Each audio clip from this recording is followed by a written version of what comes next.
dia, meu nome é Augusto, sejam bem-vindos ao Museologia na Tela, um podcast sobre arte e musealização. No episódio de hoje vamos falar sobre a pop art, um dos movimentos artísticos mais famosos e popularizados de todos os tempos, e que também marcou a passagem da modernidade para a pós-modernidade. Vamos começar? Diferente do que muitos acreditam, a pop art não nasceu como uma estratégia do capitalismo, muito pelo contrário. A arte tentava ironizar a sociedade de consumo da época, mas acabou sendo confundida com produções das corporações midiáticas e da indústria cultural. A pop art, que significa arte popular, surgiu na década de 50 no Reino Unido, sendo Lawrence Alloway, crítico inglês, o primeiro a usar a expressão. O movimento alcançou seu auge em 1960 nos Estados Unidos, especificamente em Nova York, reproduzindo temas relacionados com o estilo de vida americano, o famoso American Way of Life. A pop art não deve ser entendida como um fenômeno da cultura popular, mas sim como uma apropriação do design e linguagem comercial da época. Esse movimento representava a interpretação dos artistas sobre a cultura de massa. Assim como a Escola de Frankfurt, o movimento tinha como intuito criticar o comportamento da sociedade capitalista, baseando-se na sua própria estética e simbolismo. Nos aspectos técnicos, as principais características do pop art são a aproximação da arte com a vida cotidiana, a utilização de cores intensas, reproduções de peças publicitárias, inspiração na cultura de massa, uso de serigrafia, imitação da estética industrial, reproduções em série do mesmo tema, uso da imagem de celebridades e a inspiração no universo das histórias em quadrinhos. Uma marca registrada da estética do pop art é o uso de cores vivas, inusitadas e massificadas pela publicidade.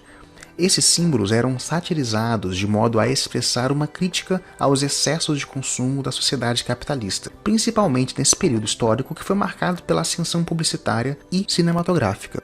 A pop art cria um contraponto com o expressionismo abstrato e o hermetismo da arte moderna, tentando evidenciar a crise da arte do século XX através do retorno à arte figurativa.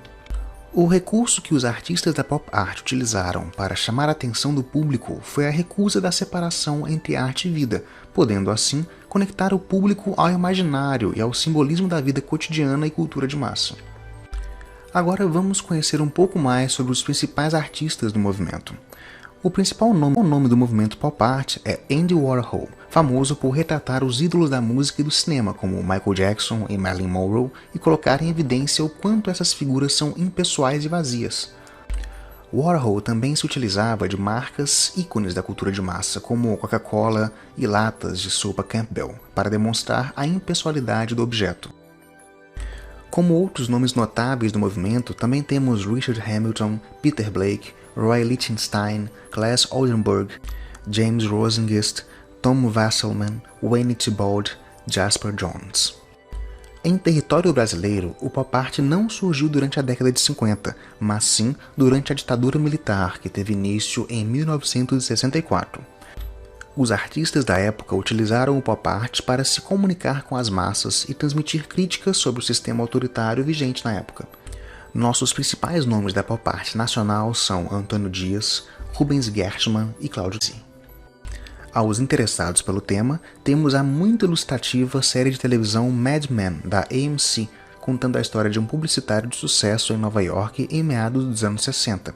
A série mostra como eram os núcleos de criação das grandes corporações de propaganda, sempre abordando também um paralelo com os artistas da época que eram subjugados pelos grandes empresários.